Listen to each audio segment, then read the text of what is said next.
নমস্কার।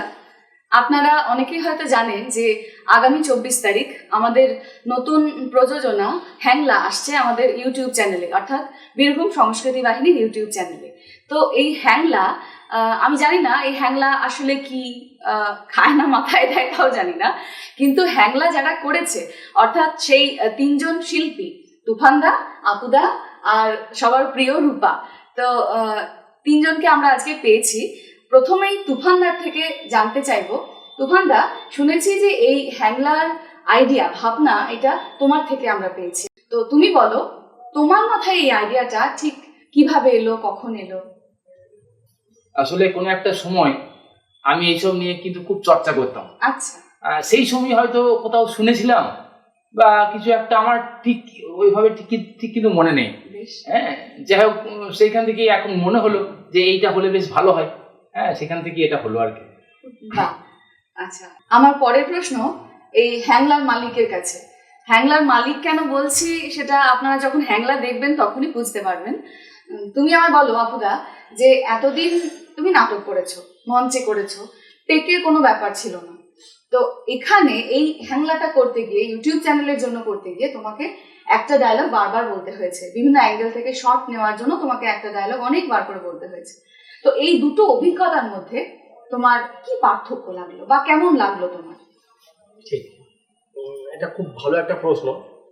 প্রথম বিষয় হচ্ছে যে নাটকের ক্ষেত্রে আমরা যেটা করি সেটা হচ্ছে রিহার্সেল আমাদের বারবার পরিবর্তন হয়। পরিবর্তন হওয়ার পর যখন নাটকটা মঞ্চস্থ হয় তখন যা কিছু হয় একদম প্রথম থেকে শেষ, ভুল হলেও আমাকে সেটাই করতে হবে, ওখানে তো মেকআপ করার কোনো জায়গা নেই।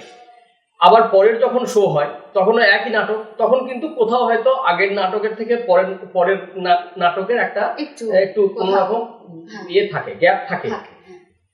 কিন্তু এইখানে টেকের ক্ষেত্রে প্রথম কথা হচ্ছে, আমি একটা সামান্য কথা বলছি যে এটা আমি খাবো, এইটুকু কথা আমাকে 10 বার বলতে হয়েছে। তা প্রথম 2-3 বার ঠিক আছে বলছি, 4-5 বার বলার পর তখন খুব বিরক্ত লাগে, বারবার ভালো লাগে না। আর একটা হচ্ছে যেটা কঠিন মনে হলো আমার কাছে, সেটা হচ্ছে আমি আগের পোর্শনে ডায়লগটা যেভাবে বলেছি বা যে অ্যাঙ্গেলে বা যে ফিলিংসে বলেছি, আমাকে পরের বারে যখন বলতে হচ্ছে তখন একই রকম করে কিন্তু বলতে হচ্ছে। এইটা আমাকে বারবার একটু মানে এইখানটা একটু কঠিন লাগছিল। বাকি নাটকের অভিজ্ঞতা সব থেকে ভালো, মানে নাটক করতেও ভালো লাগে এবং এর থেকে অনেকটাই ডিফারেন্স, অনেকটাই পার্থক্য। আচ্ছা তুফানদা, আমরা সবাই দেখেছি যে এমনি কথা বলতে গেলে তোমার একটু, তুমি কিছু মনে করো না তোমার প্রশ্নটা করছি বলে, হ্যাঁ, কিন্তু একটু সমস্যা হয়। তো নাটক করতে গিয়ে কি তোমার এই ধরনের কোনো সমস্যায় কখনো পড়েছো, বা এই যে এইটা যেটা করলে হ্যাংলা করতে গিয়ে, হ্যাংলার শুটিং করতে গিয়ে সেরকম কোনো সমস্যা হয়েছে? হ্যাংলা করতে গিয়ে এই ব্যাপারটা খুব একটা বোধহয় হয় নাই, কিন্তু এই সমস্যা তো আমার আছে, যে সমস্যা আছে সে তো সব জায়গাতেই হবে। হ্যাঁ, সেই হিসাবে এইটাতে খুব একটা সমস্যা হয়নি। তবে এইটাতে সমস্যা হলে আমার যে খুব খারাপ লাগতো তা নয়, কারণ এটা তো ঠিক ওরকমই, মানে লোককে হাসানোর জন্যই এরকম, তাতে যদি একটু আধটু হয়ে থাকে। কোনো মজার অভিজ্ঞতা হলো, মানে তুমি তো এই ধরনের কাজ প্রথম করলে, একদম সেক্ষেত্রে কোনো মজার অভিজ্ঞতা যদি আমাদের সঙ্গে একটু শেয়ার করো। মজার অভিজ্ঞতা বলতে আমাদের যেদিন সেটা হলো, বেশ একটা মানে আমার এইটুকু অভিজ্ঞতা হলো যে এই কাজটা নির্দিষ্ট সময় শুরু হয় কিন্তু শেষ কখন হয় তার কোনো সময় থাকে না।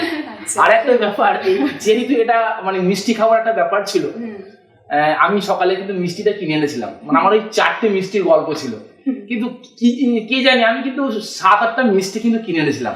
কিন্তু সত্যি কথা সেদিন সব মিষ্টিগুলো খরচ হয়ে গেছে। মানে কে খেলো মিষ্টিগুলো? কে খেলো বলতে আমি খেলাম, সবগুলো মিষ্টি তুমি খেলাম। এবং আমি সেদিন কিন্তু বলেছিলাম, যদি সত্যি এটা কোনো পাঁঠাবলির সিন থাকতো তাহলে কি হতো, তাহলে কি একটা জায়গায় ওরকম অত পাঁঠা কাটতে হতো, এটা ছিল আমি বারবার কিন্তু বলেছিলাম। হ্যাঁ, যাই হোক, আমি এখান থেকে বলি, যেটা ওই মজার অভিজ্ঞতা সেটা হচ্ছে যে এখানে তো মূল বিষয়টা মিষ্টি খাওয়ার। এবার আমি কিন্তু মিষ্টি খেতে খুব ভালোবাসি, মিষ্টি আমার খুব প্রিয়। এবার চোখের সামনে যখন দেখছি একটা একটা একটা করে মিষ্টি তুফান আমার চোখের সামনে খেয়ে নিচ্ছে, আর আমি হা করে শুধু দেখছি আর দেখছি, একটা নিশ্চয়ই শেষে পাবো। তা মোটামুটি 7-8টা মিষ্টি ও নিয়ে এসেছিল, 7-8টা মিষ্টি ও একাই খেলো, আমরা খালি মুখে বাড়িতে পাড়ি এলাম, আমাদের মিষ্টি খাওয়ার কোনো গল্প কিন্তু হলো না। এটা আমার অভিজ্ঞতা। আচ্ছা, এইবার রূপাকে জিজ্ঞেস করবো।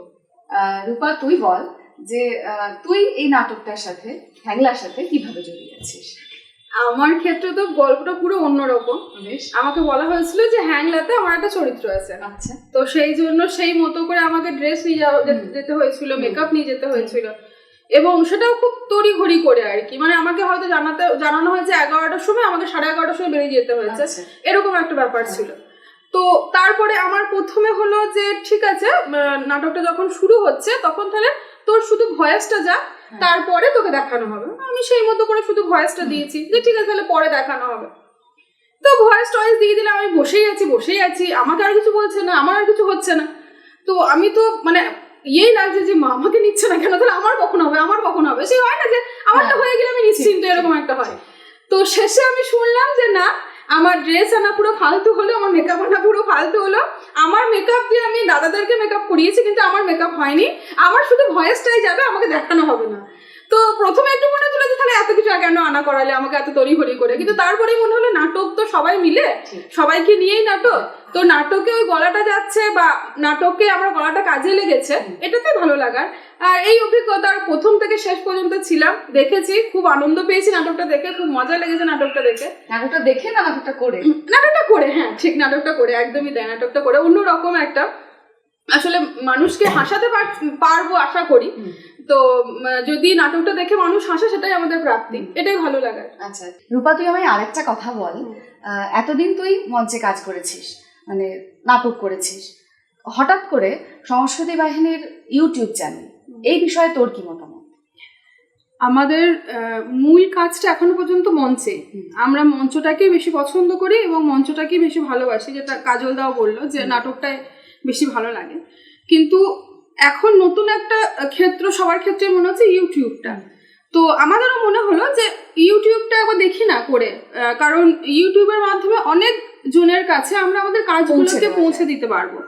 অনেকে হয়তো দেখতে পাচ্ছে না, তারা অনেক সময় আমাদেরকে বলেছে যে তোমাদের নাটক দেখতে পাচ্ছি না, বা তোমাদের নাটক দেখার সুযোগ হয় না, বা একই নাটক তারা দেখেছে হয়তো কিন্তু আবার দেখতে ইচ্ছা করছে, কিন্তু সেইখানে গিয়ে সেই নাটকটা আর করা সম্ভব হচ্ছে না। তো আমরা যদি আমাদের ইউটিউব চ্যানেলে এটা দিয়ে দিতে পারি, তাহলে মানুষ দেখতে পাবে, একদম ছড়িয়ে যাবে। তো সেই জন্যই বেশি করে ইউটিউবটা করা। আর ওই যে ইউটিউবের মাধ্যমে এতজনের কাছে ছড়িয়ে দিচ্ছে আমাদের কাজটা, এটাই আমাদের কাছে বড় প্রাপ্তি। যে অনেকজন হয়তো নাটক দেখতে পারে না, অনেকজন আমাদের কাজ কি করছি সেটা হয়তো রেগুলার বেসিসে তারা পাচ্ছে না যে কি কাজ করছি আমরা। তো আমরা যদি ইউটিউবের মাধ্যমে আমাদের কাজগুলোকে ছড়িয়ে দিই, তাহলে অনেক মানুষ সেগুলো বুঝতে পারবে বা জানতে পারবে যে আমরা কি কি কাজ করছি।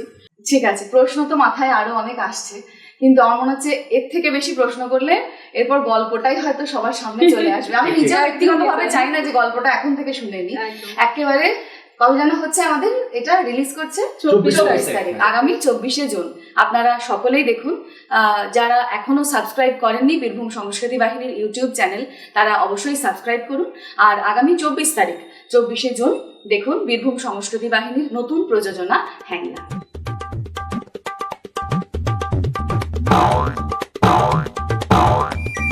হ্যাংলা বাবা, হ্যাংলা হ্যাংলা